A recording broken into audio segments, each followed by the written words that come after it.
Right, good evening and welcome back to Delboy's Garage. This is going to be FRO log at number 9,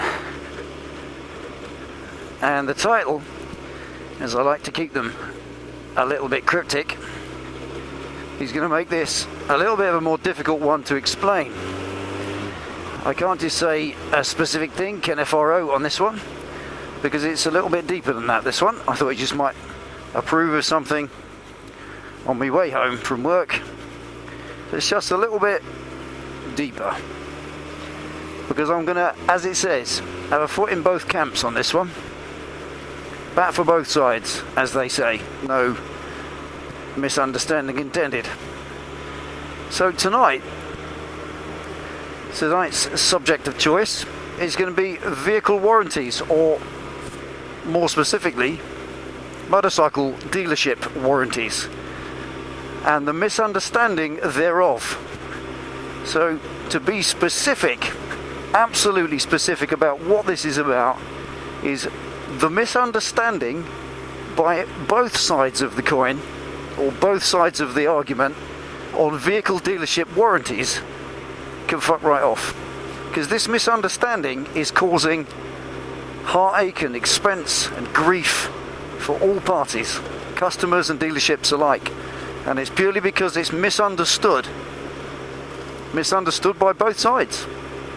So to start really by explaining what I mean, having that my checkered past fortunately includes a little flavour of working in a motorcycle dealership. I spent 10 years, let's get around this, I spent 10 years running a motorcycle dealership back in the 1990s.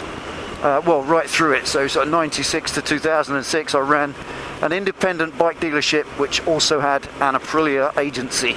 So we sold new Aprilias on behalf of Aprilia as a new main dealer, and we sold used bikes as well, along with other odds and ends like scooters and whatnot.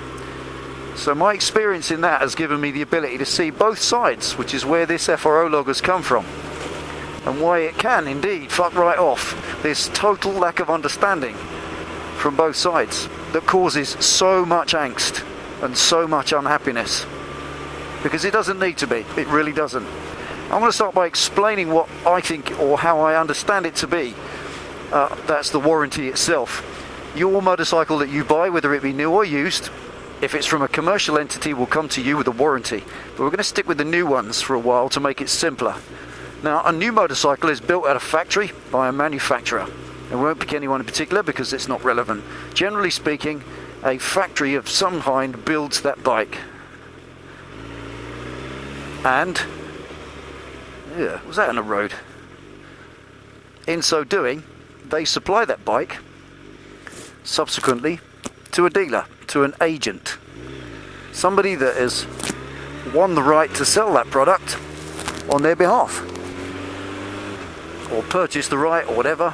Could be a Honda, could be an Aprilia, a Harley Davidson, whatever. But the agent is appointed by the manufacturer to sell it to the end user, which is you and me.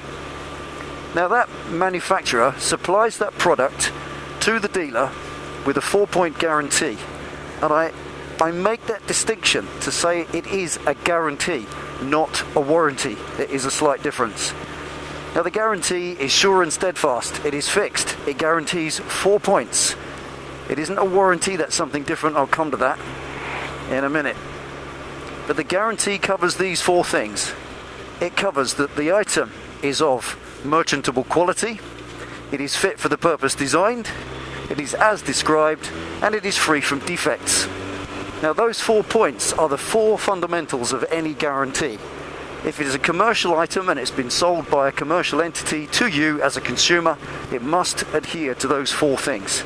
Fit for purpose, as designed, merchantable quality, and free from defects. Now after that, there are a couple of other things that we, the consumer, enjoy, and that's what changes a guarantee into a warranty, because they are not fixed and they are not steadfast. They are a matter of judgment. So if you, for instance, consider that your bike has been sold to the dealer, he's purchased the bike. I was party to that when I worked at the dealership. We would buy bikes from Aprilia. They come in a container You unbox them, you stick the handlebars and the mirrors on, you wipe their ass and you stick them on the showroom floor. You buy them at one price, you get about a 10% markup in them. That's what the manufacturer decrees. You don't get much more. It is a competitive marketplace. Now, after that, that contract, if you wish, of sale is between the manufacturing builder, the factory, be it Triumph, Harley, Honda, Aprilia, whatever, and the dealer. That is their business. It's nothing to do with you.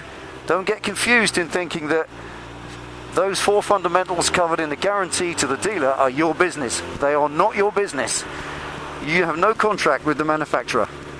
Your contract is through the agent, and your only contact is through the agent. If you want to test this, try ringing the factory. I tried it when the Harley Davidson tank on my XR12 was swelling up. I tried ringing Harley. It just didn't want to know. Spoke to a couple of kids who just kept putting me off to the dealer the whole time. I did not get past first base. Even if the dealer goes bankrupt, they just appoint another dealer in their place. So assuming that that contract is between them and nothing to do with you, there has to be a new one. And there is. It's born when you, the consumer, purchase your motorcycle from the dealer, be it used or new. They have to warrant that that motorcycle will be the 4 first fundamentals: fit, purpose, as described, measurable quality, and free from defects. Now obviously if it's a used bike, and even if it's a new one to a degree, because remember, a new bike is only a new bike until the first time you ride it, and then it's getting second-hand and more second-hand every day. Now, the warrant side of it comes, it's an agreement. It's a gentleman's agreement between you and the person with whom you have a contract, the dealer, to say that they will stand by you if something goes wrong prematurely. And that is the fundamental bugbear. To the dealer, they don't mind the first 4 fundamentals. They know that if they go wrong, the manufacturer's there to back them up. But if anything, there's 2 others: premature failure and fair wear and tear. And those 2 are bastards if you're a dealer. They really are, because they are the biggest source of argument you will ever have. I want you consumers, you motorcycle riders who've never done such a job, to just empathize for one moment with the dealer. He's bought that bike in good faith from the manufacturer. He's wiped its backside, he's polished it, he's handed it to you, and he's just going to hope that the profit he made, and there ain't much of profit in it, I'll tell you, ain't much of it, he can keep that. That if there's anything that goes wrong, that the manufacturer behind him will support him by sending the parts for free, and it will be his obligation to fit those parts. That's the agreement between them. It's a partnership between them. They look after you jointly in that sense. One supplies the parts and the other has to fix them onto the bike. So the labour charges are usually not recouped, which is why whenever you go to a dealer, you'll find there's usually a bit of a wrangle over whether they'll get you to pay some towards it, because they're not getting their labour charge covered on warranty stuff. Not usually anyway. Now there was a big call some time ago where Triumph frames, the headstock on the frames of certain Triumphs, long time ago now, probably 15 years ago, and they were cracking, probably 3 cracked in the world, but it was enough to cause a massive recall, an international worldwide recall of those bikes. Triumph, the factory, supplied the frames and the dealerships had to supply the labour, and the labour was to literally put a new frame on the bike, rip it down to bare metal, take everything off, engine, forks, wheels, the lot, rebuild it all in the new frame, plus the registration issues. So it is a joint thing, and it can sting dealers. It really can. That's the risk they take in being a dealer and enjoying the profits they make. It's not for free. It's not without risk or worry. So getting back to the main point, this warranty, these 2 secondary, less than fundamental things, this wear and tear, or fair wear and tear, and the other one, I'm getting old, I'm drifting now. Yeah, fair wear and tear and premature failure. Now, if you're going along, say for instance your fork seal pops after 3 weeks and the bike's brand new, that's premature failure. It shouldn't go that soon. But if that 3 weeks was salty and crusty and filthy and you're putting it through murder, and it was riding around Scotland in the ice and snow, and then a fork seal's gone, well, it's not really premature, is it? Because you're putting it through undue, or what's the right term? It's not going through the normal term of use that it would, even if it's an adventure bike, say. So there is an element of grey area here, as you can see, and that is where this misunderstanding is coming from. You need a relationship with your dealer. You need to know him and he needs to know you. You need to talk to each other. The dealer's going to have to fix that. Even if it's only 3 months old and you've gone out and ragged it and neglected it, he's going to have to fix that. And that's an expense that comes out of his profits, the profits with which he pays his staff and feeds his babies. So think of other people when you go in there, throwing a tantrum, spitting your dummy out because your new bike's got a little fault. But by the same token, when you take your bike to a dealer and he puts a new rocker cover gasket on it and forgets to torque it down, and I know Tom's watching, and it starts pissing oil all over your leathers or all over your gear, then you have a right to go in and spit your dummy out, and the dealer should jump up and down. Again, it is a partnership. So in my opinion, I think personally that there needs to be some more understanding. There needs to be a relationship. You need to empathise with each other.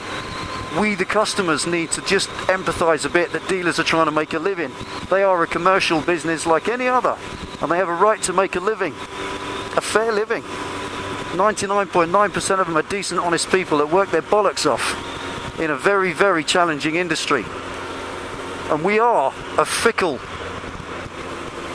argumentative, pain in the arse lot to deal with. I can tell you, I've been that side. And on the other side of the table, it seems sometimes that all everybody wants to do is take your money and bankrupt your dealer, and they don't care. And here's something else. When you don't get what you want from a dealer, people, don't go off bad-mouthing them and suggesting to everybody in the world who will stand still long enough to listen that their parents weren't married because they failed to give you what you wanted. Have some decency, have some respect. I just got a dark bit. Bear with me a sec.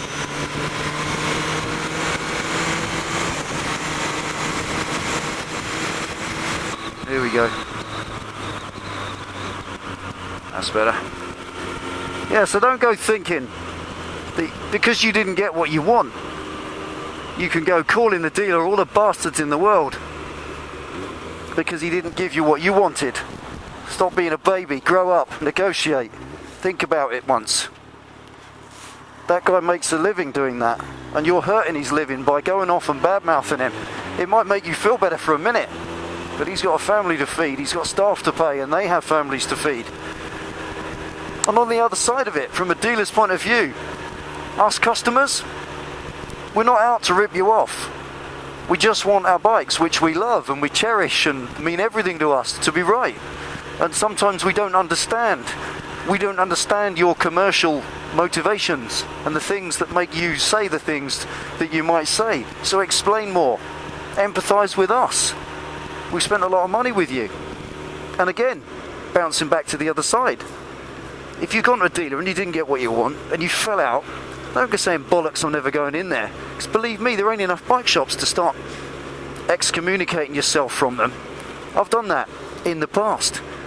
Fallen out with a shop, sworn never to go back in there, and then, yeah, there's always tomorrow. 5 minutes later, you want another bike and you, bollocks, I can't go in there. I threw a tantrum and spat me dummy out, walked out like a girl. You feel a bit of a knob then, going back in with your tail between your legs a year later. They probably don't remember you from Adam, but you remember, and then you regret it. So think about it. Again, grow up, act your age. It's important to think about everything slowly. Just take your time. And work with the dealer. Talk to them. If you want to make a modification to your bike, it won't kill your warranty. Talk to the dealer. If you want to put some pipes on your Harley, put them on. Talk to the dealer. Tell them which ones you're planning. Talk to the warranty guy. He'll be fine with it.